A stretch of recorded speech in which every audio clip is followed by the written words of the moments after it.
ಈ ವಿಡಿಯೋನಲ್ಲಿ ಪಾಸಿಟಿಸಿ staff app ಮತ್ತು ಮರ್ಚೆಂಟ್ ಆಪ್ ನಲ್ಲಿ ಎಕ್ಸ್ಪೆನ್ಸ್ ಹೇಗೆ ಆಡ್ ಮಾಡುವುದು, ನಂತರ ಅದನ್ನು ರಿಪೋರ್ಟ್ಸ್ ನಲ್ಲಿ ಹೇಗೆ ಚೆಕ್ ಮಾಡುವುದು ಅಂತ ನೋಡೋಣ. ಮೊದಲಿಗೆ ಪಾಸಿಟಿಸಿ ಸ್ಟಾಫ್ ಆಪ್ ಓಪನ್ ಮಾಡ್ಕೊಳ್ಳಿ. ರೈಟ್ ಸೈಡ್ ನಲ್ಲಿ ಒಂದು ಪ್ರೊಫೈಲ್ ಐಕಾನ್ ಇರುತ್ತದೆ, ಅದನ್ನು ಕ್ಲಿಕ್ ಮಾಡಿ. ಮೂರನೆಯ ಆಪ್ಷನ್ ಆಗಿ ಎಕ್ಸ್ಪೆನ್ಸ್ ಅನ್ನೋ ಆಪ್ಷನ್ ಇರುತ್ತದೆ, ಆ ಆಪ್ಷನ್ ಅನ್ನು ಸೆಲೆಕ್ಟ್ ಮಾಡಿ. ಈಗಾಗಲೇ ನಾವು ಆಡ್ ಮಾಡಿರುವ ಎಲ್ಲ ಎಕ್ಸ್ಪೆನ್ಸಸ್ ಇಲ್ಲಿ ಡಿಸ್ಪ್ಲೇ ಆಗುತ್ತವೆ. ಈಗ ನಮಗೆ ನ್ಯೂ ಎಕ್ಸ್ಪೆನ್ಸ್ ಕ್ರಿಯೇಟ್ ಮಾಡಬೇಕಂದ್ರೆ ಇಲ್ಲಿ ನ್ಯೂ ಎಕ್ಸ್ಪೆನ್ಸ್ ಅನ್ನೋ ಆಪ್ಷನ್ ಇರುತ್ತದೆ, ಆ ಆಪ್ಷನ್ ಅನ್ನು ಪ್ರೆಸ್ ಮಾಡಿ. ತಕ್ಷಣ ಒಂದು ಪೇಜ್ ಓಪನ್ ಆಗುತ್ತದೆ. ಇಲ್ಲಿ ಮೊದಲು ಎಕ್ಸ್ಪೆನ್ಸ್ ನೇಮ್ ಆಡ್ ಮಾಡ್ಕೋಬಹುದು, ನಂತರ ಆ ಎಕ್ಸ್ಪೆನ್ಸ್ ಗಾಗಿ ಎಷ್ಟು ಅಮೌಂಟ್ ಸ್ಪೆಂಡ್ ಮಾಡಿದೆವೋ ಆ ಅಮೌಂಟ್ ಅನ್ನು ಎಂಟರ್ ಮಾಡಬಹುದು. ಮುಂದೆ ಕ್ಯಾಟಗರೀಸ್ ಸೆಲೆಕ್ಟ್ ಮಾಡ್ಕೋಬಹುದು.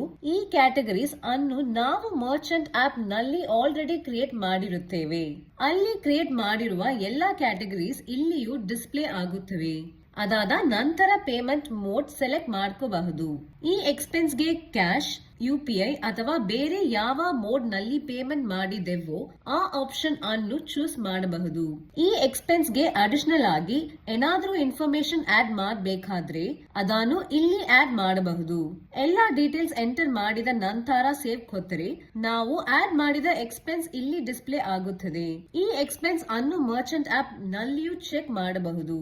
ಮರ್ಚೆಂಟ್ ಆಪ್ ಗೆ ಹೋದಾಗ ಇಲ್ಲಿ ಎಕ್ಸ್ಪೆನ್ಸಸ್ ಅನ್ನೋ ಆಪ್ಷನ್ ಇರುತ್ತದೆ. ಆ ಸೆಕ್ಷನ್ ಅನ್ನು ಓಪನ್ ಮಾಡಿದ ತಕ್ಷಣ ಓವರ್ವ್ಯೂ ಸೆಕ್ಷನ್ ಶೋ ಆಗುತ್ತದೆ. ಅದರೊಳಗೆ ಈಗ ನಾವು ಆಡ್ ಮಾಡಿದ ಎಕ್ಸ್ಪೆನ್ಸ್ ಇಲ್ಲಿ ಡಿಸ್ಪ್ಲೇ ಆಗುತ್ತದೆ.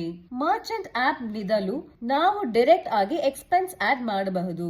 ಅದಕ್ಕೆ ನ್ಯೂ ಎಕ್ಸ್ಪೆನ್ಸ್ ಬಟನ್ ಮೇಲೆ ಕ್ಲಿಕ್ ಮಾಡಿ. ಇಲ್ಲಿ ಎಕ್ಸ್ಪೆನ್ಸ್ ಡೇಟ್ ಅನ್ನು ಚೇಂಜ್ ಮಾಡಬಹುದು. ನಂತರ ಎಕ್ಸ್ಪೆನ್ಸ್ ನೇಮ್ ಎಂಟರ್ ಮಾಡಿ. ನೆಕ್ಸ್ಟ್ ಕ್ಯಾಟಗರಿ ಸೆಲೆಕ್ಟ್ ಮಾಡಿ ಮತ್ತು ಪೇಮೆಂಟ್ ಟೈಪ್ ಚೂಸ್ ಮಾಡಿ. ಎಕ್ಸ್ಪೆನ್ಸ್ ಗೆ ಸ್ಪೆಂಡ್ ಮಾಡಿರುವ ಅಮೌಂಟ್ ಎಂಟರ್ ಮಾಡಿ. ಯಾವುದೇ ಅಡಿಷನಲ್ ಇನ್ಫಾರ್ಮೇಶನ್ ಇದ್ದರೆ ಅದನ್ನು ಕೂಡ ಆಡ್ ಮಾಡಬಹುದು. ಫೈನಲಿ ಸೇವ್ ಮೇಲೆ ಕ್ಲಿಕ್ ಮಾಡಿ. ಈಗ ಹೊಸ ಎಕ್ಸ್ಪೆನ್ಸ್ ಇಲ್ಲಿ ಡಿಸ್ಪ್ಲೇ ಆಗುತ್ತೆ. ಮರ್ಚೆಂಟ್ ಆಪ್ ಮತ್ತು ಸ್ಟಾಫ್ ಆಪ್ ನಿಂದ ಆಡ್ ಮಾಡಿರುವ ಎಲ್ಲ ಎಕ್ಸ್ಪೆನ್ಸಸ್ ಅನ್ನು ರಿಪೋರ್ಟ್ಸ್ ಮೂಲಕ ಡೀಟೇಲ್ ಆಗಿ ಚೆಕ್ ಮಾಡಬಹುದು.